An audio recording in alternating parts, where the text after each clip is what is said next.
A very good morning to all of you. In previous class, we were discussed about the block of the periodic table, that are the S block, P block, D block, and F block. है ना? And another classification like representative elements, typical elements. What are the representative elements? What are the typical elements? है ना? What are the transition elements? What are the inner transition element? Which is bridge element और diagonal relationship? इस सब के बारे में अपन ने discuss करा था और ये सब था आपके पास introduction part of periodic table. Introduction part में आ जाता है सारा, क्योंकि अभी तक अपन क्या कर रहे थे कि पीरियोडिक टेबल का इंट्रोडक्शन कर रहे थे कि पीरियोडिक टेबल को कैसे क्लासिफाई कर रखा है, क्या है, कौन से एस ब्लॉक के एलिमेंट्स होते हैं, कौन से पी ब्लॉक के एलिमेंट्स होते हैं, कौन से डी ब्लॉक के हैं और कौन से एफ ब्लॉक के एलिमेंट्स, और उनकी प्रॉपर्टीज क्या क्या होती है और क्यों उनको एस ब्लॉक में रखा गया है, पी में, डी में, एफ में, वो सारा अपन डिस्कस कर चुके हैं। तो आज की क्लास में जो अपना टॉपिक चलने वाला है वो है पीरियोडिक प्रॉपर्टीज।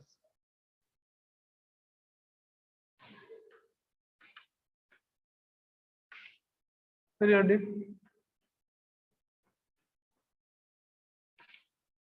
प्रॉपर्टीज, आज की क्लास में जो टॉपिक चलेगा वो आपके पास क्या होगा, पीरियोडिक प्रॉपर्टीज। कि क्या होती है पीरियोडिक प्रॉपर्टीज, कौन कौन सी है जो अपने को इस चैप्टर में स्टडी करें। तो जनरली अगर अपन बात करें कि कौन कौन सी पीरियोडिक प्रॉपर्टीज के बारे में देखेंगे तो वो अपने पास क्या आ जाता है, सबसे पहले जैसे आता है एटॉमिक रेडियस,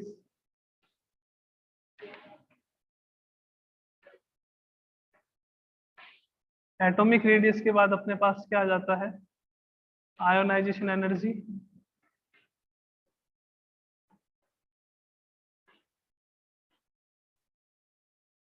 आयोनाइजेशन एनर्जी के बाद अपने पास क्या आ जाता है, इलेक्ट्रोनेगेटिविटी,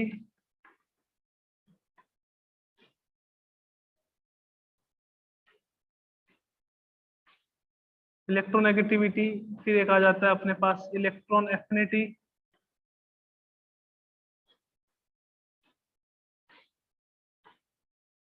इससे एटॉमिक रेडियस से पहले अपन डिस्कस करेंगे किसके बारे में, डेंसिटी के बारे में, ये भी पीरियोडिक प्रॉपर्टी है ना। साथ में अपन लास्ट में देखेंगे melting point and boiling point के बारे में। तो ये पीरियोडिक प्रॉपर्टीज में अपन अपने को इन सब का डिस्कशन करना है। डेंसिटी हो गया आपके पास, एटॉमिक रेडियस हो गया, आयोनाइजेशन एनर्जी हो गया, है ना, इलेक्ट्रोनेगेटिविटी हो गया, इलेक्ट्रॉन एफिनिटी हो गया, melting point and boiling point. ये सर क्या क्या डिस्कशन करते हैं अपन इसमें। तो देखिए बच्चों, डिस्कशन क्या होगा कि जनरल डेफिनेशन क्या होती है इनकी सबकी, और इनका जो पीरियोडिक ट्रेंड है, इनका जो पीरियोडिक ट्रेंड है उसके बारे में डिस्कशन करेंगे। जैसे पीरियोडिक ट्रेंड का मीनिंग क्या हो गया कि अगर आप किसी भी प्रॉपर्टी को लेकर पीरियोडिक टेबल में लेफ्ट टू राइट जाते हो, कोई भी प्रॉपर्टी ले लीजिए, डेंसिटी ले लीजिए, एटॉमिक रेडियस ले लीजिए, आयोनाइजेशन एनर्जी ले लीजिए, इलेक्ट्रोनेगेटिविटी ले लीजिए, इलेक्ट्रॉन एफिनिटी ले लीजिए, melting point and boiling point ले लीजिए, आप इनमें जब लेफ्ट टू राइट जाते हो तो क्या चेंजेस होते हैं, और जब आप इसमें टॉप टू बॉटम जाते हो तो क्या चेंजेस होते हैं। टेंथ में अपन अलग चीज पढ़ते थे, टेंथ में अपने पास कोई एक्सेप्शन नहीं था, कुछ भी नहीं था। अपन ने कह दिया कि भैया लेफ्ट टू राइट जाते हैं एटॉमिक साइज डिक्रीज होता है, टॉप टू बॉटम जाते हैं एटॉमिक साइज इंक्रीज होता है। ज्यादा एक्सेप्शन केस अपन ने नहीं देखे थे टेंथ क्लास में। 11th में आते ही क्या हो जाता है कि अपने पास एक्सेप्शनल केस आ जाते हैं कि कहाँ कौन सा एक्सेप्शन आएगा, कि एक टाइम ऐसा आएगा जब एटॉमिक रेडियस कांस्टेंट हो जाए, एक टाइम ऐसा आएगा जब एटॉमिक रेडियस इंक्रीज हो जाए, है ना, बहुत सारे आएंगे, तो वो अपन इसमें 11th में देखेंगे। तो पीरियोडिक ट्रेंड हर एक के, चाहे आपके पास डेंसिटी हो, चाहे एटॉमिक रेडियस हो, चाहे आयोनाइजेशन एनर्जी हो, चाहे इलेक्ट्रोनेगेटिविटी हो, चाहे इलेक्ट्रॉन एफिनिटी हो, और चाहे melting point and boiling point. Okay, जैसे पीरियोडिक ट्रेंड और क्या देखेंगे, और देखेंगे कि कुछ आपके पास एप्लीकेशन हर एक, आयनाइजेशन एनर्जी की क्या एप्लीकेशन है, इलेक्ट्रोनेगेटिविटी की क्या एप्लीकेशन है, इलेक्ट्रॉन एफिनिटी की क्या एप्लीकेशन। तो पीरियोडिक ट्रेंड देखेंगे, एप्लीकेशन देखेंगे, और हर एक की डेफिनेशन देखेंगे, हर एक को डिफाइन करेंगे, हर एक को अपन डिफाइन करेंगे, है ना। एटॉमिक रेडियस की बात करें तो एटॉमिक रेडियस को आगे अपन क्लासिफाई भी करेंगे 4 टाइप में कि कौन कौन सी रेडियस होती है, अभी बता देते हैं क्योंकि अपन अब स्टार्ट करेंगे एक एक को। तो एटॉमिक रेडियस की बात करें तो एटॉमिक रेडियस जो है वो आपके पास क्या क्या हो जाती है, कितने टाइप की होती है। देखो एक तो आपके पास होती है कोवेलेंट, कोवेलेंट रेडियस। एक अपने पास होती है आयोनिक रेडियस।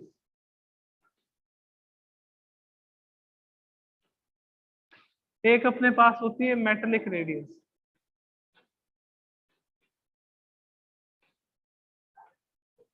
और एक अपने पास कौन सी होती है, वॉन्डरवॉल रेडियस। थोड़ा सा इंट्रोडक्शन दे रहे हैं आपको इसका। एटॉमिक रेडियस के 4 टाइप देख लें, कोवेलेंट, आयोनिक, मेटेलिक और वॉन्डरवॉल। बस ये एटॉमिक रेडियस ये जो शायद सबसे बड़ा टॉपिक है इसमें। Ionization energy, electronegativity, electron affinity में इतना कोई खास नहीं है, मतलब खास तो पूरा चैप्टर ही इंपॉर्टेंट है, बट सबसे जो लंबा टॉपिक है वो आपके पास क्या रहने वाला है, एटॉमिक रेडियस। ओके, अब किसी के दिमाग में एक क्वेश्चन आ रहा होगा कि पीरियोडिक ट्रेंड होता क्या है, कि लेफ्ट टू राइट जाते हैं तो क्या चेंज होगा, टॉप टू बॉटम जाते हैं तो क्या चेंज होता, क्या चेंज होगा। तो ये चेंज होता किसके कारण से है, due to the presence of number of electron in valence shell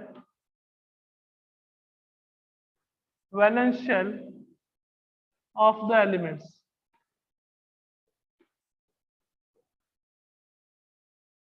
elements के वैलेंस शेल में नंबर ऑफ इलेक्ट्रॉन डिफरेंट होते हैं, इसके कारण से वो क्या करते हैं, डिफरेंट प्रॉपर्टी शो करते हैं। और जो सेम ग्रुप के एलिमेंट है वो सेम प्रॉपर्टी शो करते हैं, because number of electrons in their valence shell is same.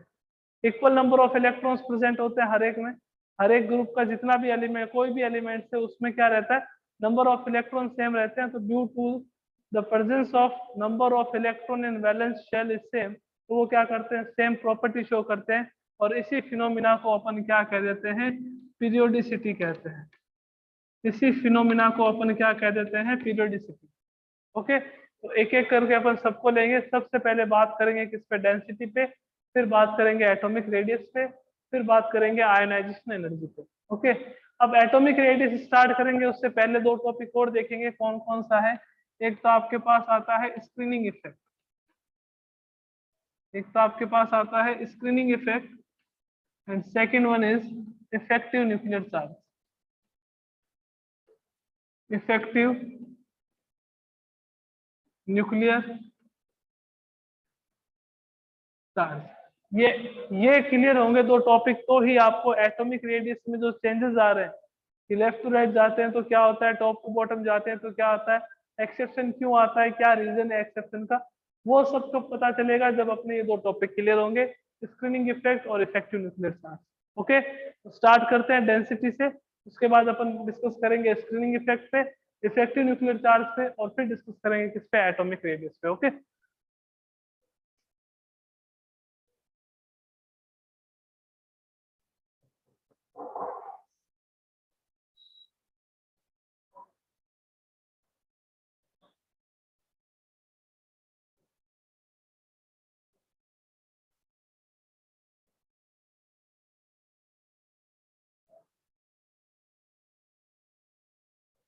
First periodic property,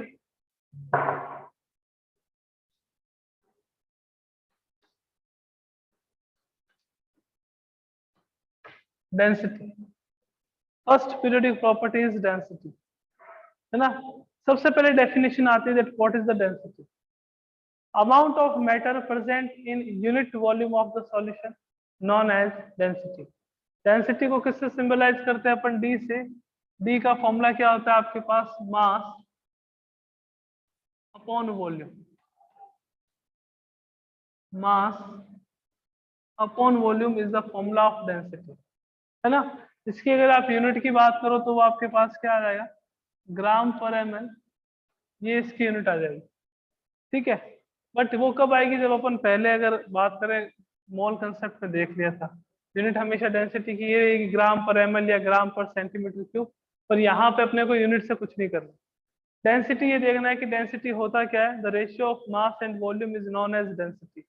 अब बात करते हैं इसकी पीरियोडिसिटी की या इसके पीरियोडिक ट्रेंड की।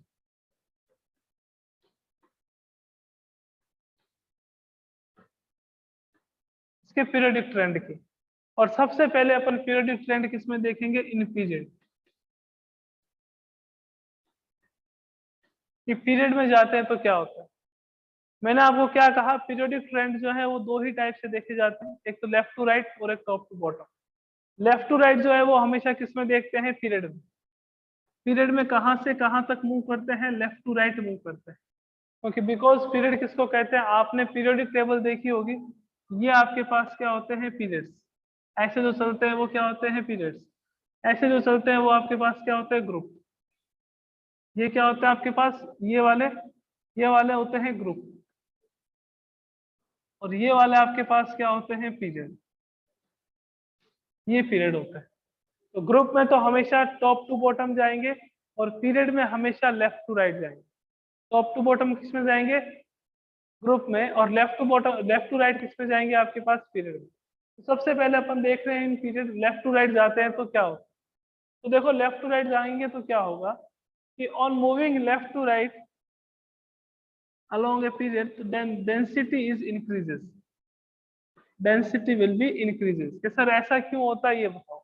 चलो देखते हैं कि जब आप बच्चा लेफ्ट टू राइट जाते हो, कि यहाँ गए, यहाँ से यहाँ आ गए, यहाँ से यहाँ आ गए, तो इस कंडीशन में क्या रहता है, मास जो है वो तो इंक्रीज होता है। मास जो है वो आपके पास क्या होता है, इंक्रीज। कि सर कैसे, मैंने कहा पहले लिथियम था, लिथियम के बाद यहाँ क्या आ गया, बेरिलियम, बेरिलियम के बाद क्या आ गया, बोरोन, बोरोन के बाद क्या आ गया, कार्बन, कार्बन के बाद क्या आ गया, नाइट्रोजन। तो मास आपके पास क्या हो गया, इंक्रीज। तो on moving left to right, mass will be increases and volume is approximately constant. Volume is approximately constant. Volume क्या रहता है आपके पास, कांस्टेंट रहता है। तो मास इंक्रीज हो रहा है, वॉल्यूम कांस्टेंट रह रहा है। डेंसिटी का फॉर्मूला क्या है, that density is directly proportional to the mass and inversely proportional to the volume। Means अगर आप वॉल्यूम इंक्रीज करोगे तो डेंसिटी क्या हो जाएगी, डिक्रीज। वॉल्यूम अगर इंक्रीज करोगे तो डेंसिटी क्या हो जाएगी, decrease, because both are reciprocal to each other. But if increases mass of, then density is also increases. Mass increase होगा तो डेंसिटी भी क्या होगी आपके पास, इंक्रीज होगी। बट यहाँ पे देखो वॉल्यूम जो है वो कांस्टेंट है। वॉल्यूम जो है वो आपके पास क्या है, कांस्टेंट है। मास क्या हो रहा है, इंक्रीज। तो डिक्रीज तो होगी नहीं, हमेशा डेंसिटी आपके पास क्या हो जाएगी, इंक्रीज। तो when we move left to right along a period, then density will be increases, because on moving left to right mass is increases and volume is constant. Mass increase रहता है, volume constant रहता है, इसके कारण से density भी क्या हो जाती है, इंक्रीज। कहाँ पे बात कर रहा हूँ, इन पीरियड की बात, पीरियड में बात कर रहा हूँ। ओके, अब बात करते हैं ग्रुप में, कि ग्रुप में क्या होता है कि if we move left to right, left to right तो हो गया, टॉप टू बॉटम जाते हैं तो क्या होता है।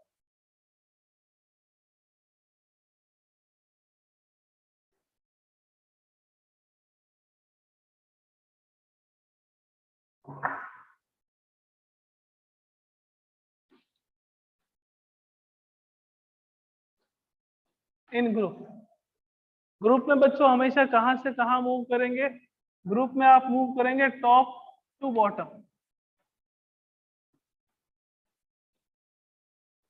Top to bottom. ओके, अब देखो यहाँ पे बात करते हैं, पहले फर्स्ट पीरियड है, फिर सेकंड, फिर थर्ड, फिर फोर्थ, फिर फिफ्थ, फिर सिक्स्थ और फिर सेवन। ये नंबर ऑफ पीरियड्स है अपने पास, नंबर ऑफ पीरियड्स है।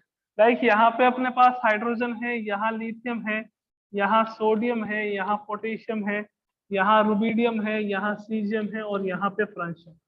ये elements present. When we move top to bottom in a group, top to bottom move करते हैं, तो टॉप टू बॉटम मूव करने पे क्या होगा बच्चों, देखो कि मास इंक्रीज हो रहा है, मास इंक्रीज हो रहा है। हाइड्रोजन 1, फिर 3, फिर 11, फिर 19, है ना, सॉरी ये तो एटॉमिक नंबर हो गया। आपके पास 1 है, 3 है, फिर 7 है, फिर ये 39 है, इसका 23 करेक्शन कर लेते हैं। इसका 1 है, इसका 7 है, इसका 23 है, इसका आपके पास कितना है, 39 है। तो टॉप टू बॉटम आ रहे हैं, तो टॉप टू बॉटम आने पे मास क्या हो रहा है, इंक्रीज। मास इंक्रीज हो रहा है कि सर वॉल्यूम मैंने का वॉल्यूम भी क्या हो रहा है, इंक्रीज। कि सर कैसे? मैंने कहा ये पहले फर्स्ट शेल में था, फिर सेकंड में, फिर थर्ड में, फिर फोर्थ में, फिर फिफ्थ में, फिर सिक्स्थ में, फिर सेवंथ में। तो when we move top to bottom then mass and volume both are increases, but mass is increases more dominantly. Mass जो है वो ज्यादा इंक्रीज होता है, वॉल्यूम जो है वो कम इंक्रीज होता है। तो ओवरऑल टॉप टू बॉटम जाने पर भी डेंसिटी क्या होती है, increase. So when we move left to right along a period, then density is increases because mass is increases and volume is constant. When we move top to bottom in a group, then density is also increases because mass and volume both are increases, but mass increases more rapidly. मास जो है वो ज्यादा तेजी से क्या होता है, increase होता है। इसके कारण से आपके पास डेंसिटी भी क्या हो जाती है, इंक्रीज। डेंसिटी भी क्या हो जाती है, इंक्रीज। आप चाहे टॉप टू बॉटम जाओ, आप चाहे लेफ्ट टू राइट जाओ, डेंसिटी हमेशा क्या होगी, इंक्रीज। बिकॉज दोनों कंडीशन में मास जो है वो ज्यादा डोमिनेंटली इंक्रीज हो रहा है विद रिस्पेक्ट टू वॉल्यूम। तो इसके कारण से डेंसिटी भी क्या हो जाती है, इंक्रीज हो जाती है। Okay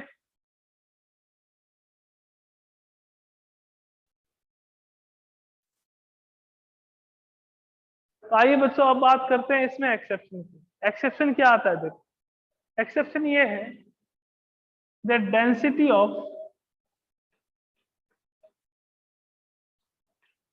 potassium is less than density of sodium and density of calcium is less than density of magnesium। ये एक्सेप्शन आता है। जनरली आप क्या देखते हो कि when we move top to bottom then mass and volume both increases, but mass increases more rapidly. Due to this reason, on moving top to bottom, density is increases। Density क्या होगी, increase. But यहाँ पे ऐसा नहीं है। नीचे कौन आता है आपके पास, पोटेशियम। ऊपर कौन आता है, सोडियम। डेंसिटी ज्यादा किसकी होनी चाहिए कि सर पोटेशियम की। मैं किसकी ज्यादा कह रहा हूँ, सोडियम। ऐसा ही यहाँ पे भी होगा। कहाँ सर, ये बेरिलियम, मैग्नीशियम, फिर आपके पास कैल्शियम, स्ट्रोंशियम, बेरियम और रेडियम। ऐसा यहाँ पर भी होगा कि होनी तो कैल्शियम की ज्यादा चाहिए बट होती किसकी है, मैग्नीशियम की ज्यादा। कि सर क्या रीजन है? मैंने कहा ये रीजन एक्सप्लेन कर देते कि क्या रीजन।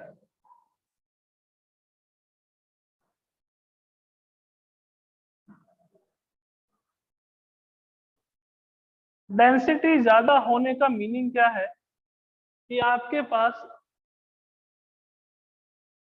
अगर किसी गिवन वॉल्यूम में मास ज्यादा हो तो उसकी डेंसिटी क्या होगी, ज्यादा होगी।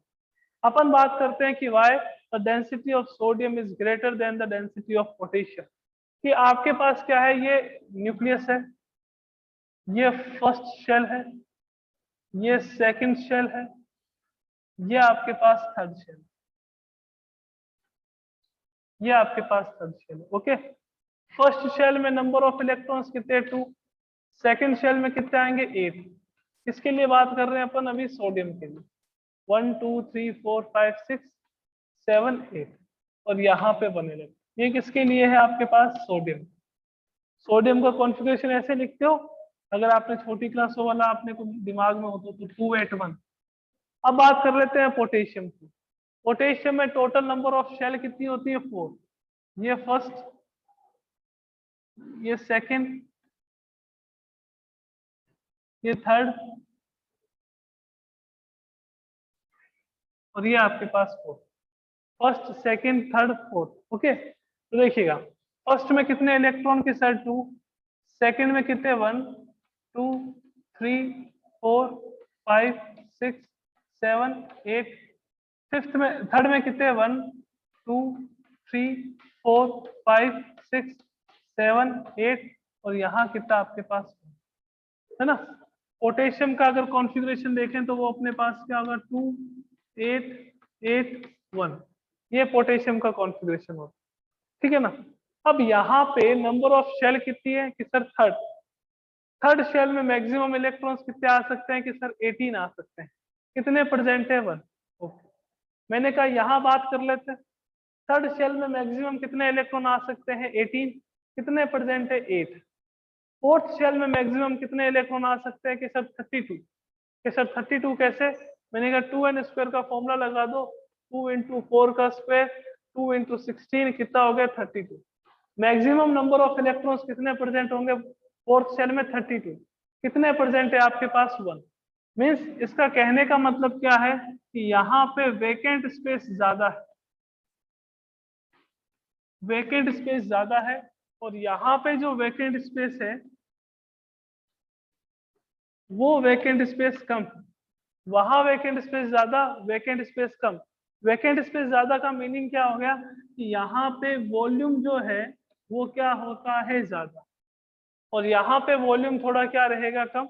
Density is reciprocal to the volume, जब वॉल्यूम इंक्रीज होगा तो डेंसिटी क्या होगी डिक्रीज, तो इसके कारण से सोडियम की डेंसिटी क्या होती है ज्यादा और पोटेशियम की क्या होती है कम। सोडियम की ज्यादा और आपके पास पोटेशियम की कम।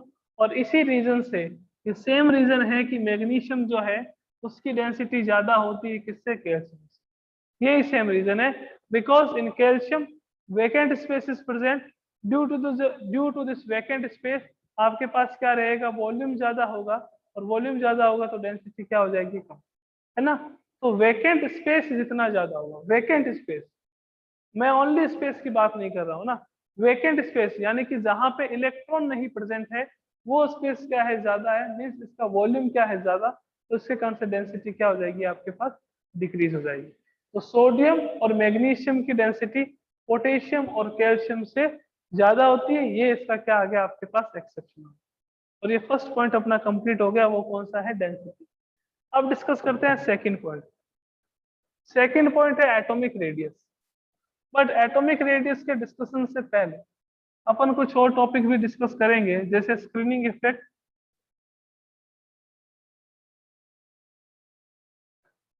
और इफेक्टिव न्यूक्लियर चार्ज।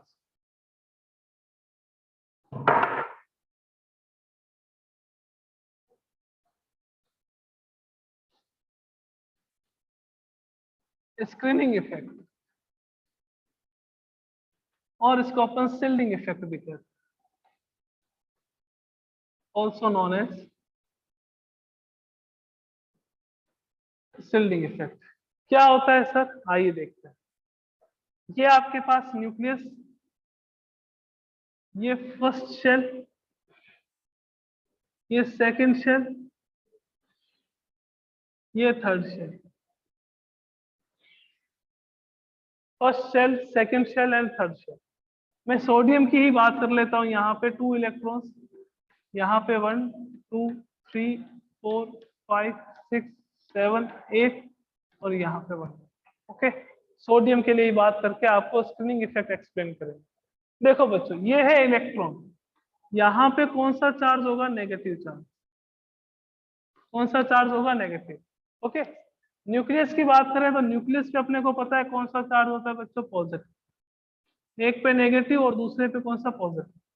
और नेगेटिव और पॉजिटिव आपको पता है कि opposite charge always attract to each other. दो अपोजिट चार्ज होंगे तो वो हमेशा एक दूसरे को क्या करते हैं, अट्रैक्ट करते हैं।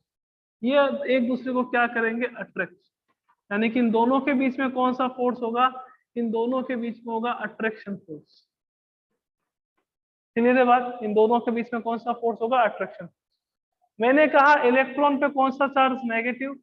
ये जो इनर शेल है इसके इलेक्ट्रॉन पे भी कौन सा चार्ज होगा, नेगेटिव। तो सेम चार्ज जो है वो हमेशा एक दूसरे को क्या करते हैं, रिपेल करते हैं। मीन्स इस दोनों के बीच में कौन सा फोर्स होगा, रिपल्सन फोर्स। इन दोनों के बीच में कौन सा फोर्स होगा, रिपल्सन फोर्स। तो देखो क्या होता है, डेफिनेशन क्या आएगी कि the attraction force between electron of valence shell and the nucleus is decreased by the electrons of inner shell is known as screening effect। इन दोनों के बीच का जो अट्रैक्शन फोर्स था इसको ये इनर शेल के इलेक्ट्रॉन क्या कर देते हैं, कम कर देते हैं।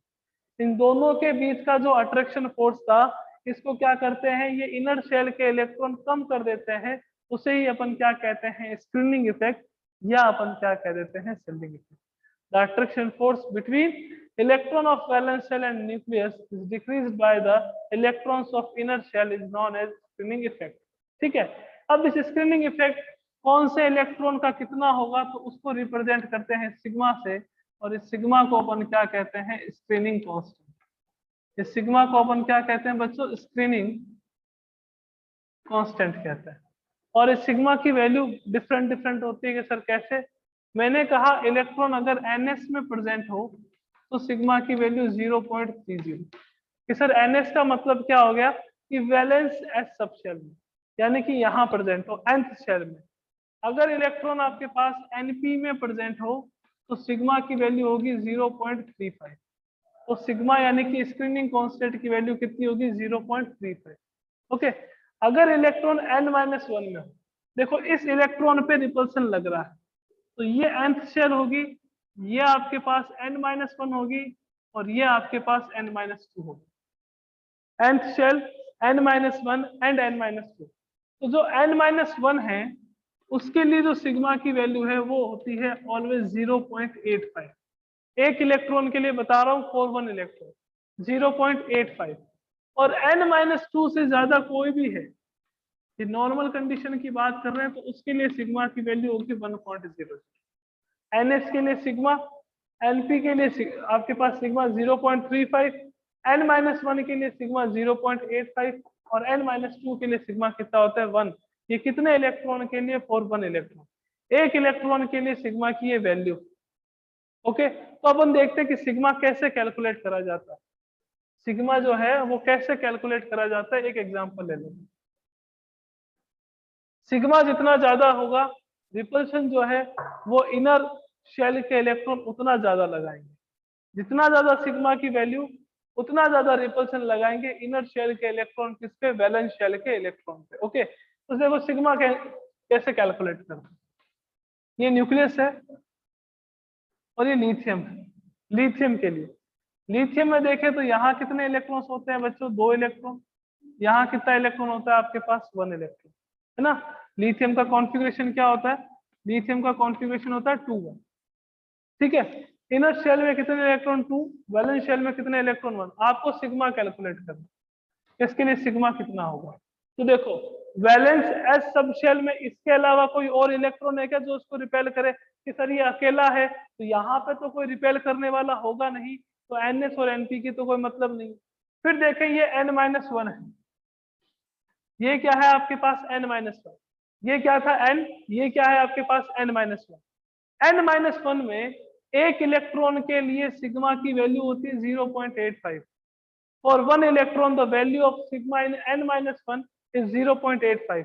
यहाँ पे कितने इलेक्ट्रॉन है सर, 2 है, तो मैंने कहा सिग्मा की वैल्यू हो जाएगी 2 इंटू 0.85 इक्वल्स टू 1.70। ये सिग्मा की वैल्यू आ जाएगी।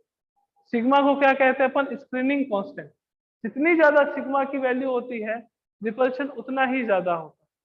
जितनी ज्यादा सिग्मा की वैल्यू उतना ही ज्यादा रिपल्शन। कि सर सोडियम के लिए कैलकुलेट कर दो, तो देखो ये आपके पास सोडियम का न्यूक्लियस, ये फर्स्ट शेल, ये सेकंड शेल, और ये थर्ड शेल। इसको पूरा नहीं बना रहा हूँ, ये लिखो। फर्स्ट शेल में कितने इलेक्ट्रॉन के सर 2, मैंने कहा सेकंड में के सर 8, ये 8 इलेक्ट्रॉन, और इसमें कितना 1। अब देखो वैलेंस शेल में सोडियम का कितना इलेक्ट्रॉन है, 1 इलेक्ट्रॉन है। कोई दूसरा इलेक्ट्रॉन तो नहीं है ना जो उसको रिपेल करे, तो इसको तो छोड़ दीजिए। अब देखो n-1 आपके पास ये हो गया, ये आपके पास n-2 हो गया। अब यहाँ पे कितने इलेक्ट्रॉन है, 1 2 3 4 5 6 7 8 इलेक्ट्रॉन है, तो सिग्मा की वैल्यू क्या आएगी, 8 इंटू 0.85 प्लस यहाँ कितने इलेक्ट्रॉन है, 1 और 2। n-2 के लिए सिग्मा की वैल्यू कितनी होती है, 1 होती है। यहाँ 2 इलेक्ट्रॉन है तो कितनी हो जाएगी, 2, तो सिग्मा की वैल्यू कितनी आएगी, देखो 8 मल्टीप्लाई बाय 0.85 ये होता है 6.40 प्लस 2, यानी कि सिग्मा की वैल्यू कितनी आ गई आपके पास 8.4। सिग्मा की वैल्यू आपके पास कितनी आ गई 8.40। यहाँ कितनी आ रही है 1.70, यहाँ कितनी आ रही है 8.40। ये ns, ये nth है, nth में से इलेक्ट्रॉन नहीं लेने। n-1 में 1 2 3 4 5 6 7 8 और 1 electron the value of sigma is 0.85 for n-1, तो 8 इलेक्ट्रॉन के लिए।